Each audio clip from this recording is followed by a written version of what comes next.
Hey, what are you doing that's meaningful to you? I mean, day in, day out. What are you doing that has some meaning or value or purpose to you? What are you doing that provides some fulfillment to you? And if your answer to that question is, well, nothing, I think you've got yourself a bit of a problem there, my friend. And it's top of mind these days after a poignant conversation I had with our old friend Ken the Zen on the weekend. And I'll tell you all about it on the other side.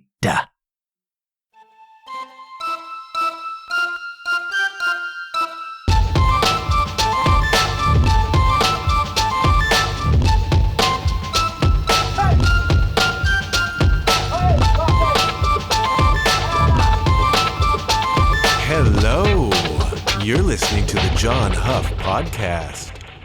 Oh, yay. Let us read from the Book of All Saints. Today, we present the parable, Whoopin' Over You. I'm into something really cool. Mr. DJ's got me started. I got my eyes set on you. I feel fine, the dance floor is mine. I'm moving to the DJ playing beats. Watch me move my body. You're feeling like you want to leave yourself.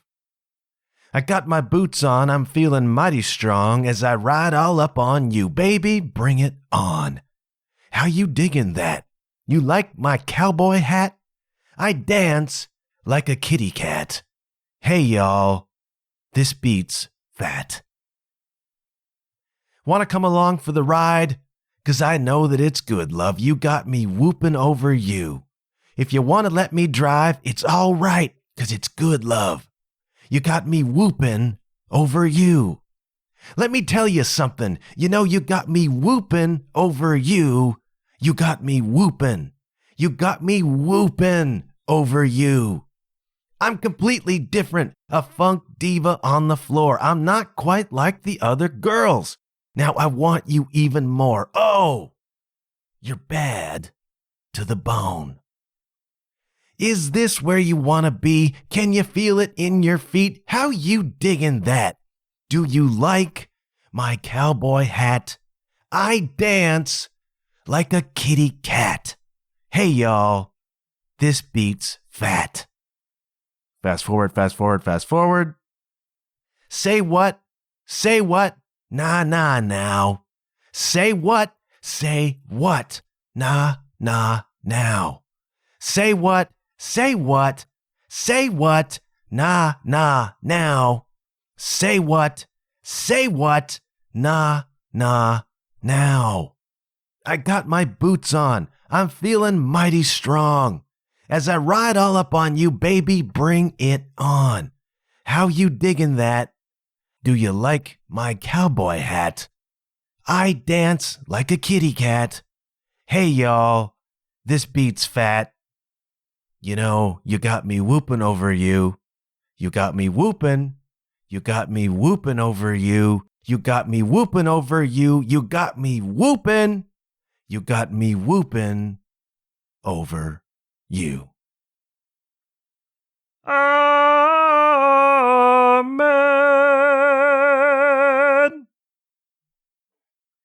I dedicate that to Josh and Katie of Fresh Breath because I know they believe in the All Saints. I know that they are driven by their faith in the All Saints. Last weekend, Fresh Breath CD release show at the Grovedale House in Kingsville, ON. And I want to give a shout out to Josh and Katie because we had a really, really good time. Now, I feel honored, blessed, privileged to be part of this band. And what we had here last weekend was the culmination of, for me, and for Ken the Zen, and for Brett the producer, the culmination of a year's work into creating the record Through My Window, which was released a couple weeks ago, the new Fresh Breath album. For Josh and Katie, that process, this culmination is a lot longer than a year. I mean, they've been writing this thing for as long as they've been writing it. We came in, the rest of the band, to start the recording process around this time last year, maybe December. And that's the way it goes, kids. Like, you do the sessions and then you record the tracks, put the vocals on, whatever, and then Josh and Katie and Brett, off they go to complete the songs, add what needs adding, do the mixing, whatever. And it's a long and not tedious is the wrong word, but it's an involved process to produce something really, really good in the end, which is what I think we did.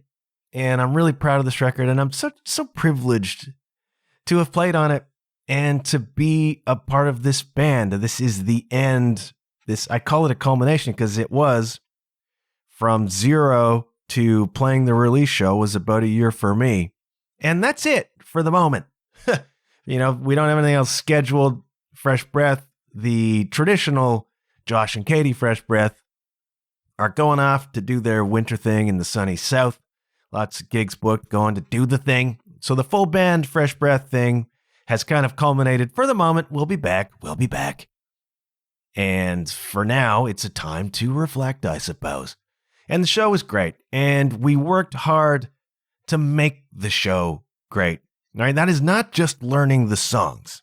All right, that is not just knowing the parts. That is trying to build transitions into the show, trying to build moments into the show, being aware dynamically of how the songs run together. I mean, the sequencing on the album is already done. What we did on this gig is we played the album front to back, and that is not something that you do very often.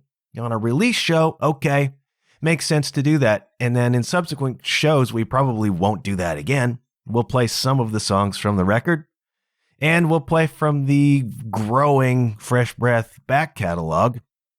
In this case, we played the whole thing front to back. So the sequencing was there for us. But, on the record, song ends, there's a pause, the next song begins. In a live show, transitions really add a layer of professionalism to the presentation, right?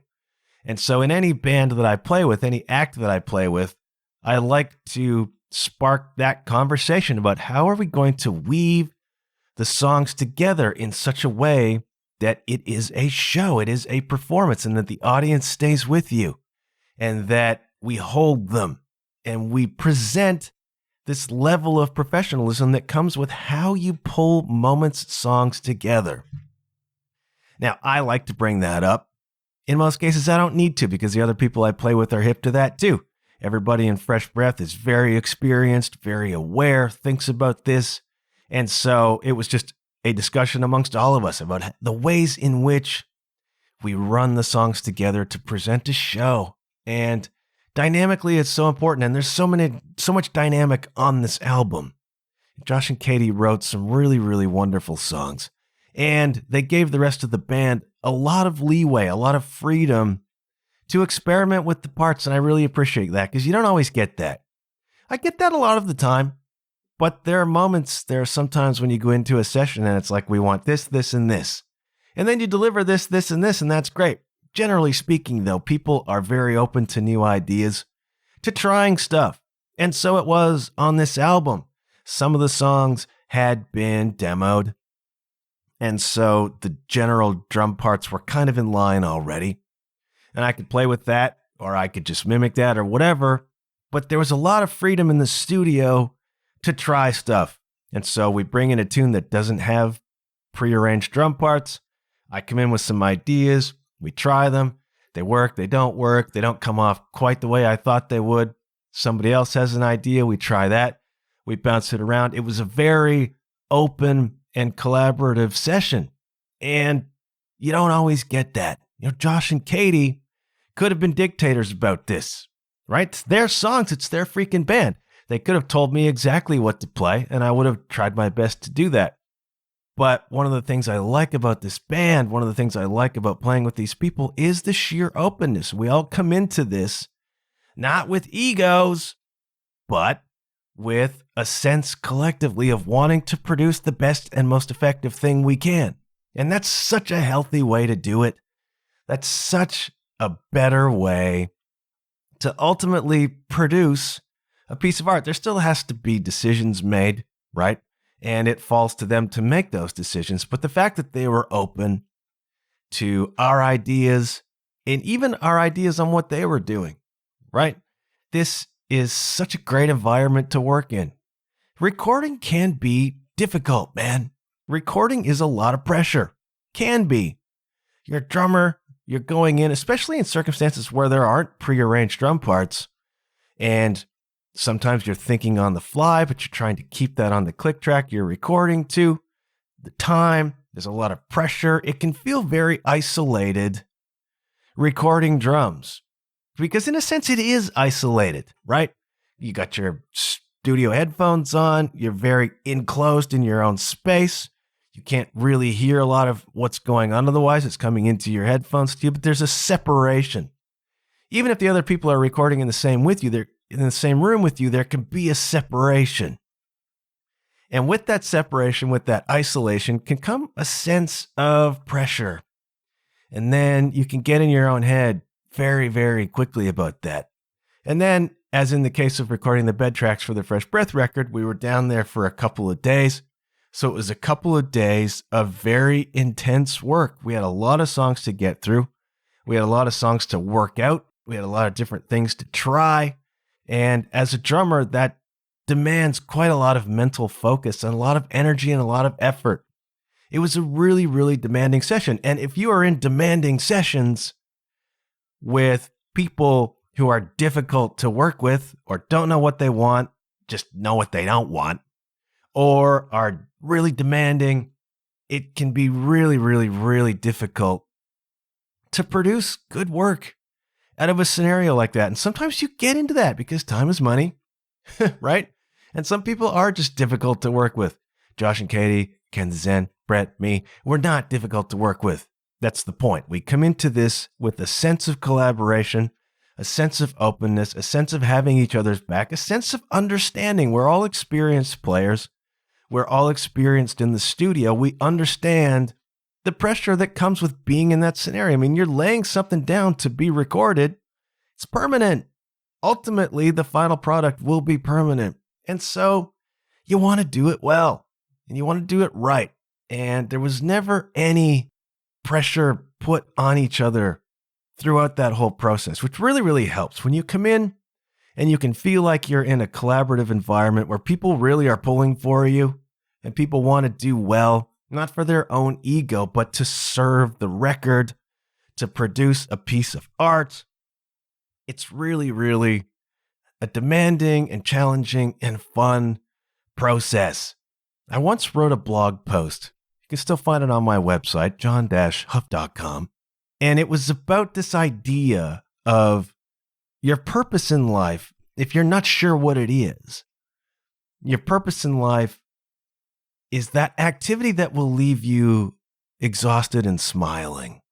I know that sounds tawdry and maybe it's a bit clickbaity, but yeah, exhausted and smiling. There are some things you do, maybe it's your day job, who knows what, that leave you exhausted and bitter and unhappy and unfulfilled.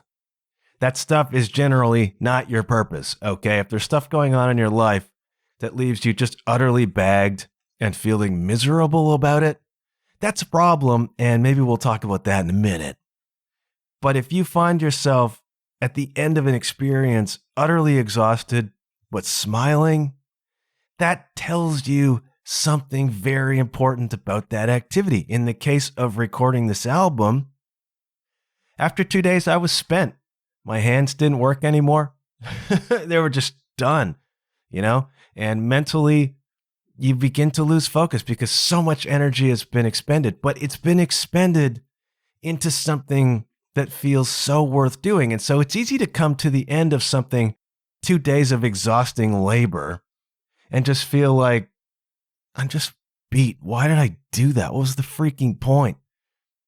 Bad sign. If you come to the end of 2 days of freaking labor and you feel that sense of satisfaction, you feel that sense of accomplishment.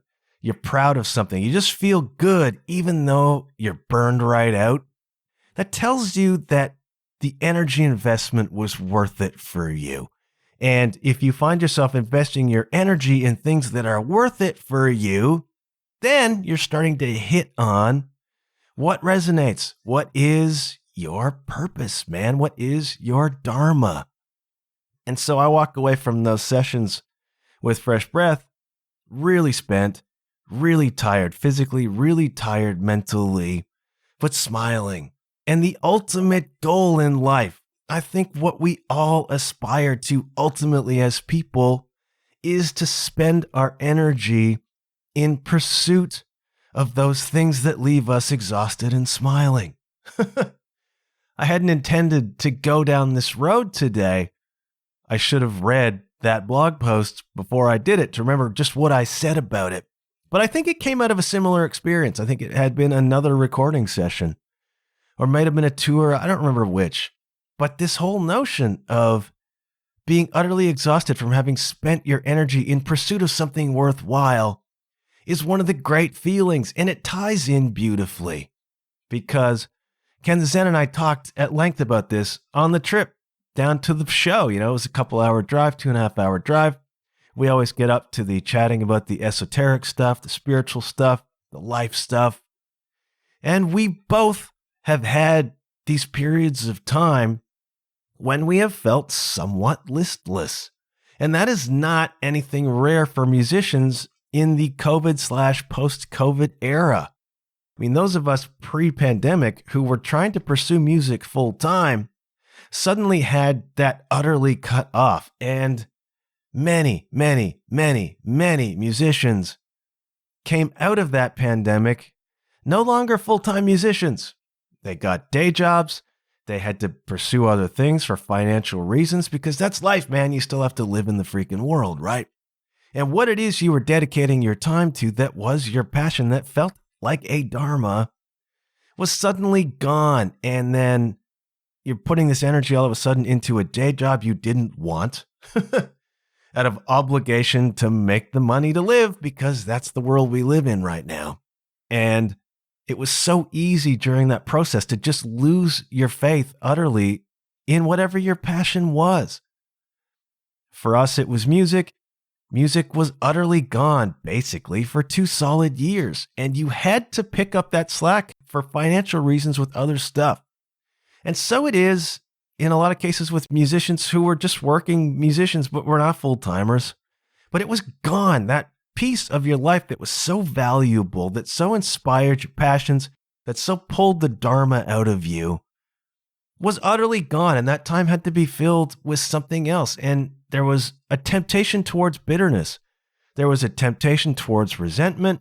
There was a temptation towards negativity in terms of this thing that I love so much is gone. And a lot of people, I suspect, didn't fill that time with activities, energy expenditures that were equally as rewarding. And so it follows that so many musicians, myself included, developed this listlessness throughout the course of the pandemic. And subsequently, because my own volume, even though music has quote unquote come back, in L-Town where I live, we've lost 7 or 8 venues. A lot of the bands and acts that were playing pre-pandemic are not playing now. The scene has been decimated, not here, but everywhere. You know, venues have dropped everywhere you go. Opportunities have dropped everywhere you go. And in my case, my volume of shows is about 25% of what it was pre-pandemic. That's just the way the circumstances have gone. There just aren't that many shows anymore. It has required me to shift my focus elsewhere, you know, and it was very easy throughout this process, throughout this time period, to develop a kind of veneer of resentment and to feel like, what is the freaking point, right? And a lot of musicians felt this, and they therefore didn't necessarily recognize this sudden change in how their time is spent as an opportunity. Some did. Some took that time to develop production skills. Some took that time to work on their musicianship or their writing. but not as many, I suspect, as you might think.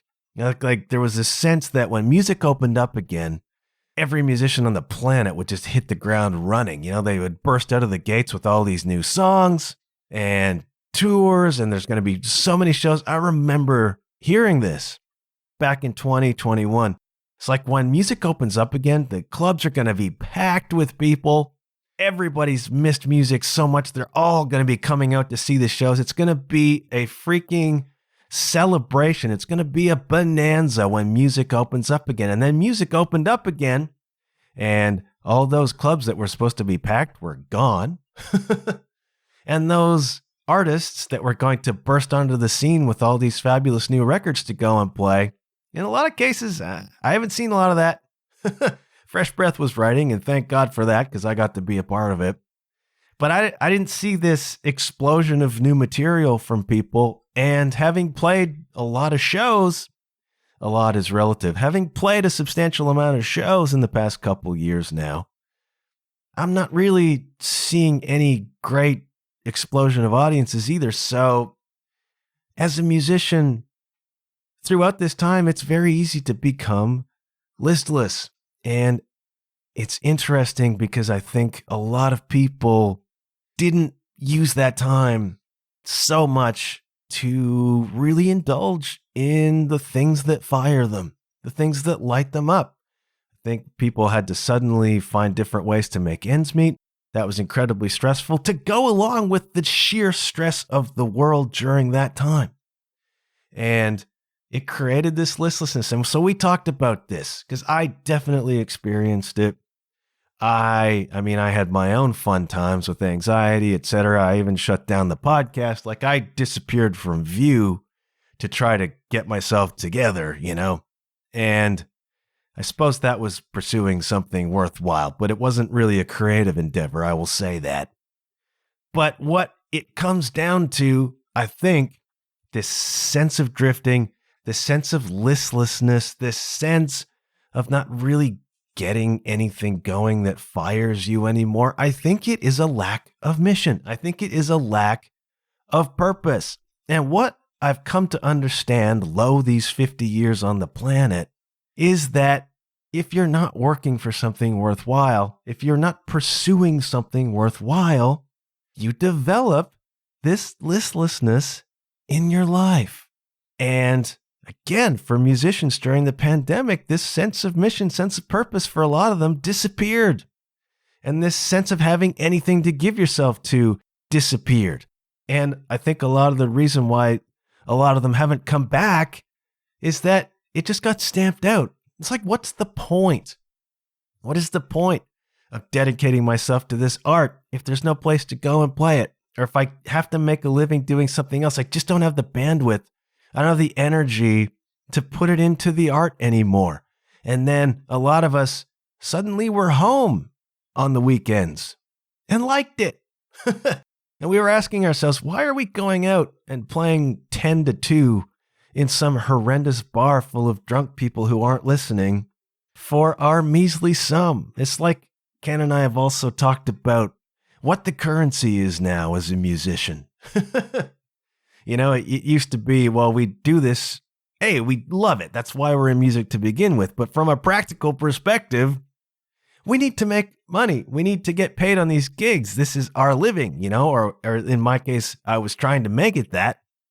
And so that was important. And then when you're not doing that and you're not getting home at 5 a.m. anymore and exhausted for the rest of the weekend for $100 or $75, you sort of stepped back and looked at that objectively and were like, was that really worth it?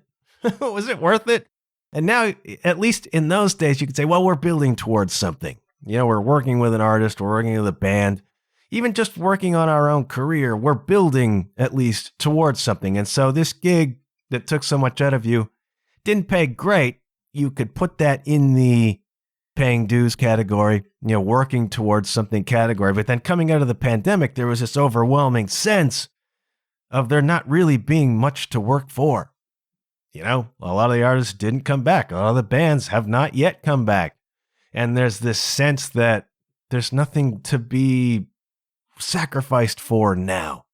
And that's something that you've got to work through. All right. And I can only offer that from the perspective of a musician, but I understand. But I think this is pervasive. And I think this whole idea of needing to work for something worthwhile is relevant to everybody. All right. Because a lot of people, especially as they get into their 30s, 40s, they got families, they got mortgages.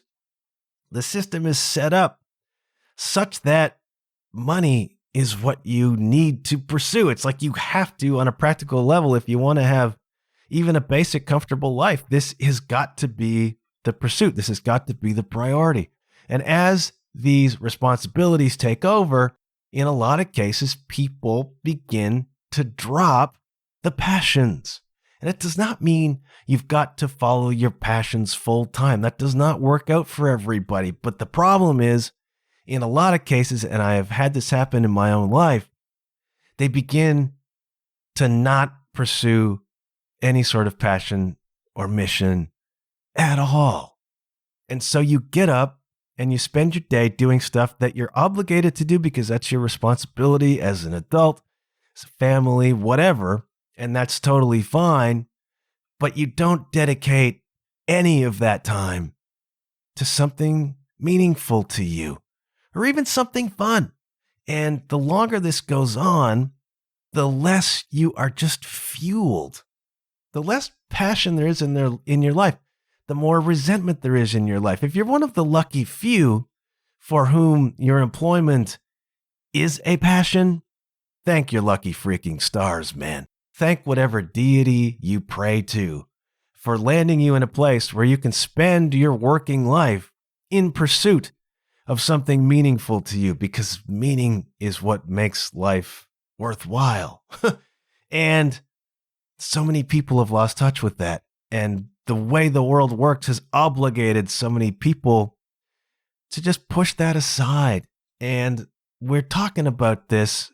And again, I'm realizing how important it is to dedicate even just a little bit of your time every freaking day to something meaningful to you, even if it's just 10 minutes, even if it's just 10 freaking minutes. Back when I was doing a bit of teaching, I was teaching drums a little bit, specializing in adult relative beginners.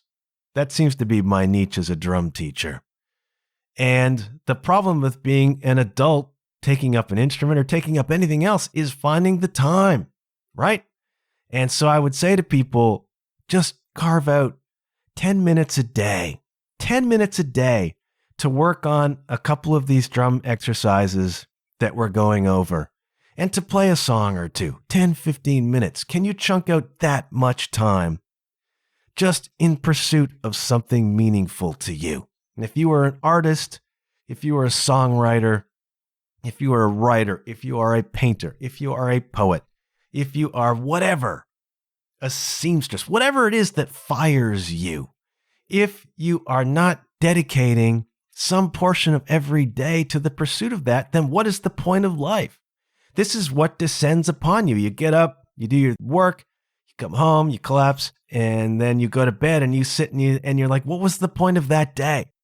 Maybe the point of that day is your family. Maybe your family is your passion. Maybe your mission in life is to provide for your family. And so your pursuit of work that day fulfills that mission. And that's great.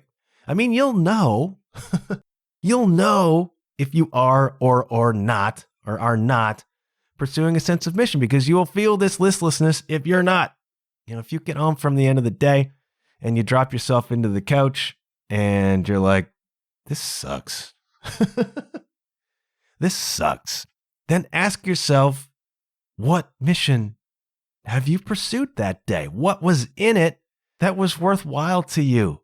And it's so freaking important. It's so freaking important. And so there are practical ways to approach this. Now, if you have the listlessness, if you have the boredom, if you have a sense of just a wasted day and you have no real energy or enthusiasm for anything, chances are very good that you're doing nothing in pursuit, not even of mission, but you're doing nothing in pursuit of even some sort of pleasure, something that feels good to you, even playing 15 minutes of Call of Duty to feel like you're doing something that's at least fun to you, you know? So the question is, if you're feeling that listlessness, the question is, what mission are you not pursuing? And a lot of people don't know. A lot of people don't know what it is they should be pursuing or want to pursue. And that just adds a layer of frustration to the whole thing. It's like, I know I'm not doing anything rewarding or fulfilling to me. I don't know what to do. And that becomes even more frustrating. Like, I can carve out half an hour, but I don't know for what. And so I just get angry and watch freaking Netflix. So the thing first to figure out is what it is that you would like to pursue as a sense of mission or purpose, or simply feeling good. And so ask yourself a couple of things. A, what does feel good to me? What is freaking fun to me? What is fun to me? What leaves me exhausted and smiling? You know, were I to dedicate a day to doing this, what would leave me feeling exhausted and smiling, feeling glad that I spent that time, like it was worth spending that time in pursuit? Maybe for you, like me, it's playing music or drumming. And so you're not a full-time musician. That's fine. You're not going to be a full-time musician. That's fine too. But music is so much a part of who you are and your passion and what fulfills you. And so can you carve out 15 minutes to just play your guitar, to work on a thing, to practice your kick drum for 15 minutes, to work on your hands on the snare drum, whatever, to play a couple of songs, to feel as though you're still dedicating at least some portion of your life to the thing that really fires you. So they don't have you 100%, man. The employer that you hate, the job that you're obligated to, doesn't have you full time. You know, you can still carve out this little piece of time to pursue what's meaningful to you. Back when I was working full-time job and trying to pursue music, one of the things I did was I rented an electronic drum kit. Quiet, right? And so I would get up an hour early every day and go down into the jam space with my headphones on and the electronic drum kit, and I would work on drum stuff, right? So a big part of me would rather have slept that hour, you know, because I was freaking tired. But I wanted, in the midst of working this job that was not my mission, to feel as though I was still dedicating at least a portion of my time to the dream, man. And so I would get up and I'd go down to the basement, and 45 minutes or an hour with a cat sitting on my lap, I would do the drum stuff. And that's a good tip. To the extent that you can pursue that passion, first thing, get it done first. And then you find the rest of your day, you can put up with a lot of crap because you've already dedicated the first and most important part of your day to the thing that fires you. You know, but maybe you don't know what the thing that fires you is. So begin to look at what simply makes you feel happy. Even if that's a video game, maybe it's working in your yard. Maybe it's working on your house. Maybe it's reading. I don't know. Maybe it's writing. It could be freaking anything. Whatever it is that you just enjoy doing, which makes you feel good, which gives you happiness.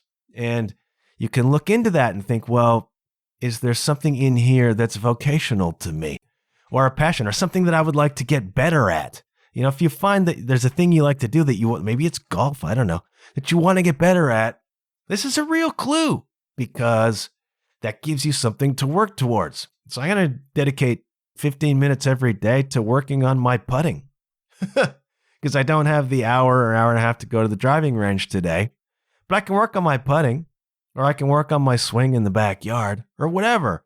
It's like, can you find something that engages you, that you want to improve at, and then all of a sudden you can dedicate 15 or 20 minutes a day to the simple pursuit of improving that activity. So what makes you feel happy? What engages you? And it can be something utterly trivial. Maybe it's making cocktails, right? I know people like that. It's like they love experimenting with cocktails. Okay, cool. Have you got 15 minutes a day? I'm not recommending that you make and drink cocktails every day. Maybe, though, there's a YouTube channel you like where they have 15-minute segments on different cocktails. Can you carve out 15 minutes simply to take some of that in and get some ideas? Or painting or whatever, you know? You get what I'm saying here? Like, what is it that engages you, and can you dedicate 15 minutes or ideally more to the pursuit of that in the midst of a life that feels pointless and freaking listless. So if you don't know what it is you want to pursue, look into what it is that simply engages you. And this is another favorite of mine, which is look at whose life you envy. Envy is a loaded word. It's not a word I like to use. It's not an emotion or feeling that I like to feel. But it's useful in this case. Who do you look around at and say, I want what that cat's got. I want what that cat is doing. Now, this is a very superficial thing, okay? Because none of us knows what's behind the scenes. So you may look at a person and it's like that person has the ideal freaking life. That person might be miserable, all right? This is not about that person. This is about what you see in that person's experience that you would like to experience. So I go see the War on Drugs last summer and I stand, 6 or 7 people deep and I watch Charlie Hall play the drums, play that music, play that crowd, play that night. And I'm like, I want that. I want what Charlie Hall has musically. Now, maybe it's a freaking nightmare. I doubt it. Maybe it is for him in that scenario. All right. I'm not saying I want to be the drummer in the War on Drugs, but if they call me up, I will certainly listen. That's not the point. The point is him playing that music in that space, having that experience, living that life. It's like I pine for that. What makes you pang? I feel a pang when I see that. Or I see somebody like Blind Boy, who is just released his already critically acclaimed new book of short stories. He's doing podcast tours all over the freaking place, selling out 1,000-seaters of people who just want to come and listen to him interview somebody doing a live podcast. And I'm like, I pang hard because I want to do live podcasts. I want to get back to writing. I want to unlock whatever it is that I've blocked off and choked off. I want to publish books. I want to do live podcasts. I want to tour and play songs and play music and be part of that experience. I see all of this and I look at these people and I look at least superficially what I can see of their lives. And it's like, I want those experiences. Okay. And then you go back to your workaday job and you're like, this is not that experience. I'm so far from that experience. That's when you pull yourself back and say, okay, I've got a clue here. I've got something useful here, right? I know that I pang for those experiences, even if I don't know exactly why. So in my case, looking at the drums again, rededicating myself to the drums again. And as you know, I'm in pursuit of a regular job again. I'm in pursuit of a full-time gig. Here we go again. Rent that electronic drum kit, get up an hour early, make the sacrifice because it's freaking worth it, exhausted and smiling. Go work on the drum stuff. Be ready for opportunities, right? Or do I get up an hour early and this is a scarier thing for me, the scarier prospect, stare at the blank page. Begin trying to work on writing again. Like, can you dedicate yourself to the pursuit of those things that make you pang, even for a little chunk of your time every day? That little piece of the day that you can own that's yours, because I think that is the antidote to this listless or pointless feeling. You need to spend your energy in pursuit of something meaningful to you, even if that's just 15 minutes a day. And then you've got to resist the temptation to be bitter that you can't dedicate more time to it. But can't you? How much time do you spend on social media? How much time do you spend on the couch in front of Netflix? How much time do you spend pinging around YouTube? How much time do you spend scrolling endlessly on TikTok? And I'm talking to myself when I say that, all right? Once again, I am wrestling with the whole addiction to social media and my freaking phone. It's on all the time, and I'm so good at justifying why I can spend 5 minutes, 10 minutes here that always turns into something longer than that. Really funny and ironic thing is one of my favorite things to do is go onto YouTube and watch videos of people talking about why they quit social media. So I'll watch 20 minutes or half an hour of a person talking about why they quit social media instead of just, you know what I mean? It's just a funny irony. But how much time are you spending in pursuit of low yield stuff? How much time are you essentially wasting on stuff that doesn't fulfill you, does not serve you, does not move you towards whatever that dream is. This is the thing. In a perfect world, you have a dream and you dedicate a portion of your day as much as you can to pursuing that dream. And it is the pursuit that gives it meaning, man. How much time are you spending in pursuit of low yield stuff that does not deliver anything? Social media, the internet, Netflix. How much time are you dedicating to those things that you could be dedicating to the pursuit of your dream? And why are you not doing that? Sometimes it's because we don't know what the dream is. Sometimes it's because we don't know what it is we want to pursue. And so rather than sit and think about that, because that's uncomfortable and can be painful, we go on TikTok or we watch another freaking thing on Netflix or whatever. Or is there a fear that's holding you back from that pursuit? That's me with writing. I could carve out a lot of time for writing right now. I don't do it. Why? Frightened. Scared. Writing is such a scabbed over freaking wound for me. It's scary for me to sit down and do that. And so ask yourself, is there a thing that you know you want to do? Philip McKernan, life coach, speaker, asks a great question, which is, what are you not doing that you know you should be? That's a heavy one, man. Like deep down inside, what are you not doing with your time that you know you should be? Why are you not practicing the drums? Do you feel as though you're just never going to get any better? Do you feel as though even if you do, there's no freaking point, there's no opportunity anywhere? Do you just not feel the passion for it anymore? Do you not know what to work on as a guitarist, as a painter? Why are you not painting? Why are you not carving out 15 or 20 minutes a day to paint? Is it that you don't know what you want to paint? Is it that you don't think you're a good enough painter, and what's the point anyway? Have you begun to tie the value of that to the product? You know what I mean? Like, was there a point in time when you just loved painting for the sake of painting? And then have you attached way too much pressure to producing painting that's quote unquote good or saleable or whatever? Have you tied the wrong rewards, tied the wrong motivation to that thing you're pursuing? That's what's happened with writing for me. I became so wrapped up in producing something that I could get published that I choked myself off.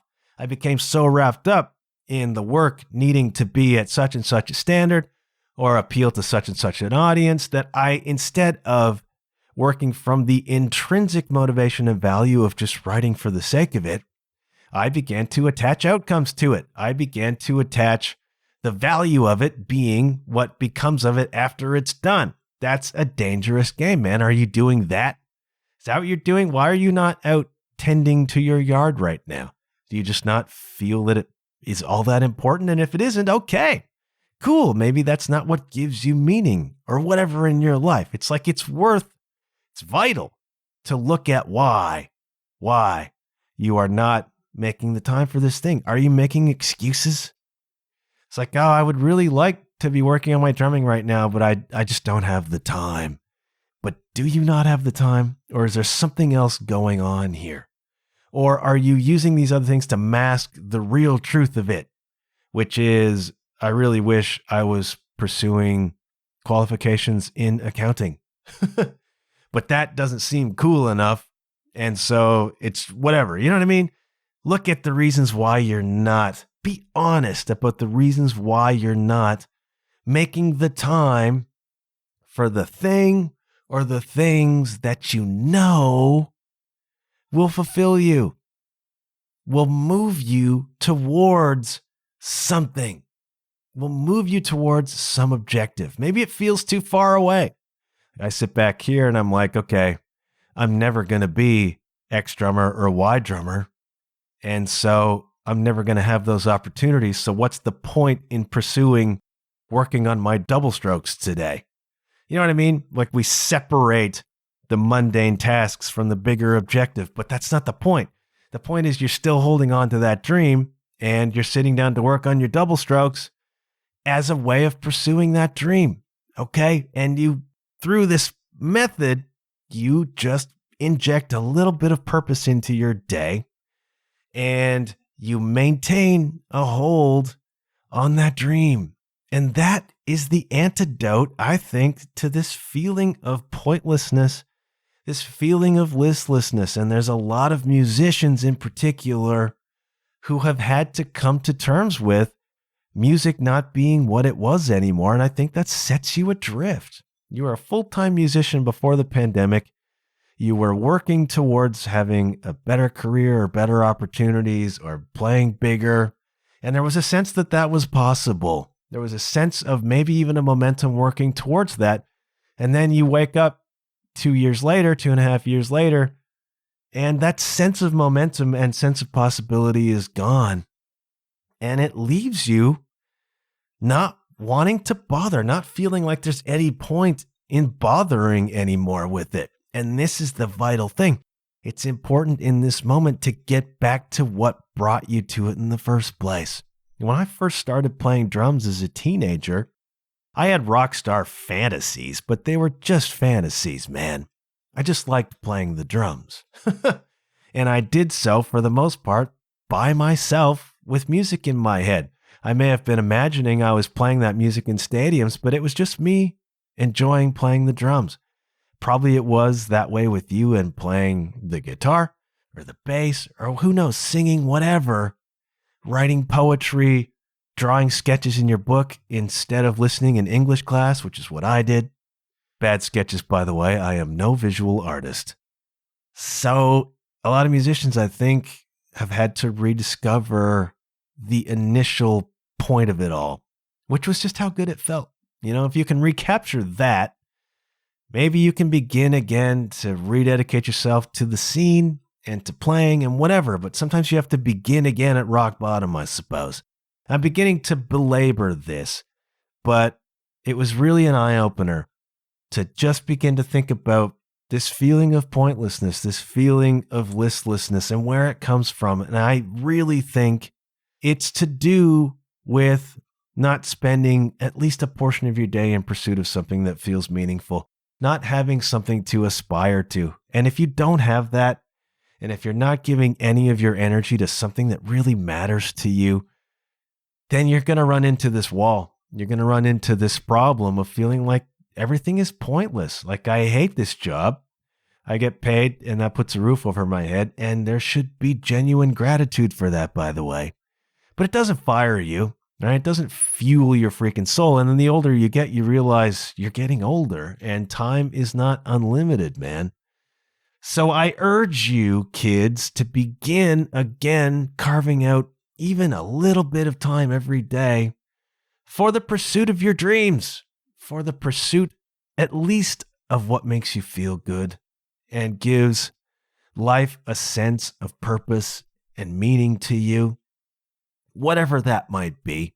If you are feeling listless and like life is pointless, take a cold, hard look at how you're spending your time and whether any of that is dedicated to anything meaningful to you. And if it isn't, that needs correcting. So begin to ask yourself these questions. What is it that makes me feel happy? What is the ultimate dream? What can I do in pursuit of that today to make me feel as though I'm still on the path, make me feel as though I'm still in it, and I'm not just getting up every day and doing a drudgery and coming home again for no really good reason apart from the financials, which is a really good reason, by the way. We have to live in the world. We have to have food. We have to have roofs over our heads. We have families. That's okay. But don't let all of that crush the time you spend in pursuit of at least something that feels good, but ultimately a dream and something meaningful, okay? This went way further than I expected it to, and what a relief that is. Folks, I'm going to sign off soon. I'm going to tell you, and if you've come this far, maybe you're amenable to it. There is a Patreon page for this podcast. It is patreon.com/John Huff Podcast. If you are getting something from this program, if you are being inspired, educated, motivated, if you are learning about some new concepts, if you are using some of this material and applying it to your own life, if you just like having a friendly voice in your ear holes once a week, please consider supporting on Patreon. I have one tier of membership. It is $5 a month. You can think of it as tipping me $1.25 for every episode that I do. If you get to the end of this episode and say, you know what? There was some good stuff in here and stuff for me to think about and stuff for me to help me maybe just improve life $1.25's worth. Please consider supporting on Patreon, patreon.com/JohnHuffPodcast. I also have merch available, t-shirts, some cool mugs, etc. 'Tis the season, kids, john-huff.com/shop. I'm not going to plug any harder on that. I want to thank you for coming this far. I want to thank you for supporting this show. It is at times a labor of not even so much love. Sometimes it's just a labor. And, that's the reality of things, too. You're not going to have your passions fueled every time, even by your passions. There are lots of times when I go down to practice drums and I come away more frustrated than when I went in because I want to get better. And if that's happening, then that's worth considering, too. It means you want to improve at a thing and you're not, at least not immediately, but it means it matters to you. It means it's meaningful. All of this stuff is a clue. And it's important to pay attention to the clues, kids, all right? Thank you so much for coming this far. Thank you, as ever, for supporting the program. Good things do happen when you put yourself out there. Go and listen to Through My Window by Fresh Breath. It's a great record. I'm really proud of it.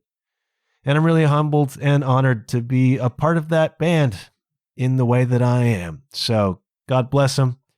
Go even listen to All Saints. Why not? Why not have a laugh? Why not dance a little bit today, kids? Because Lord knows, sometimes the dancing can be hard to come by. I'm going to shutting up. Thank you so much again for listening. And hey, kids, I'll check you later. Yeah.